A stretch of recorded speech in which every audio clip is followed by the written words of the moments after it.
Rebonsoir Arnaud Roy. Bonsoir. Journaliste politique pour le magazine 37 degrés. Vous étiez également présent hier soir avec nous sur le plateau. On va plus loin avec vous sur les conséquences de cette claque prise par la droite tourangeale. Alors on fait les comptes, La 5e aux mains de la droite depuis au moins 30 ans, défaite. La 2e où Claude Greff était en place depuis 15 ans, défaite également. Ne reste plus que Sophie Oconi de l'allié UDI sur la 3e.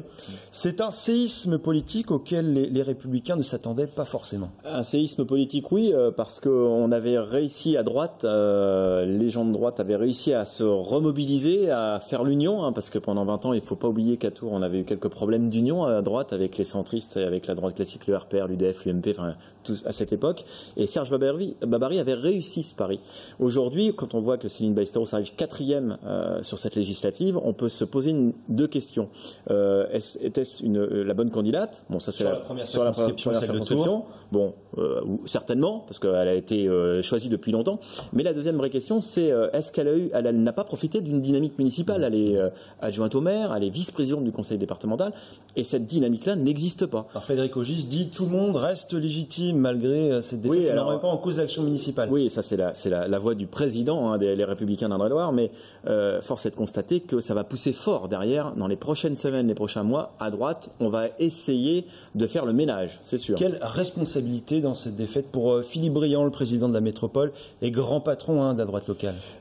C'est pas une responsabilité, c'est une fin de règne. C'est une fin de règne. Il a eu le nez fin, mais comme d'habitude, c'est un fin politique. En ne se présentant pas sur la 5e. Exactement. Et bien sûr, son lieutenant, Serge Boigard, n'est pas Philippe Briand. Fabrice Boigard, pardon, n'est pas Philippe Briand. Donc évidemment, ça n'a pas suivi derrière. Et puis la vague en marche était là. Est-ce qu'il y aura une sorte de droit d'inventaire, Philippe Briand, de première contestation?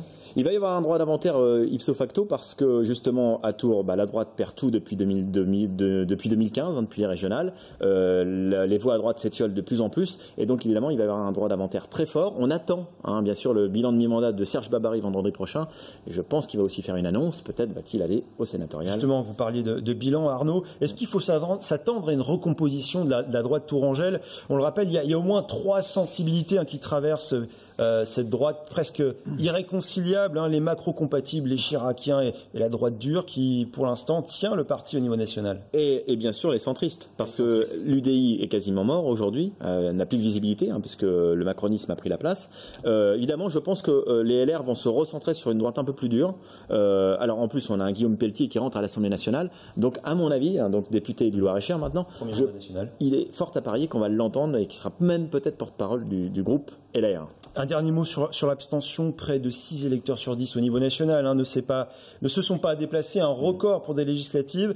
Une donnée qui relativise quelque part la victoire d'Emmanuel Macron. Oui, alors j'ai envie de dire LREM, la République En Marche, n'a pas une obligation de moyens sur ces 5 ans. Elle a une obligation de résultats très forte. Donc dont acte. Dans 5 ans, les élections seront aussi importantes parce que force est de constater aussi que là, d'année en année, il y a de plus en plus d'abstention. Obligation de résultats pour compenser ce manque de mobilisation. Obligation de résultats, oui, pour attirer à nouveau les électeurs dans un projet, dans un espoir qui touche notre pays. Merci Arnaud Roy pour votre analyse.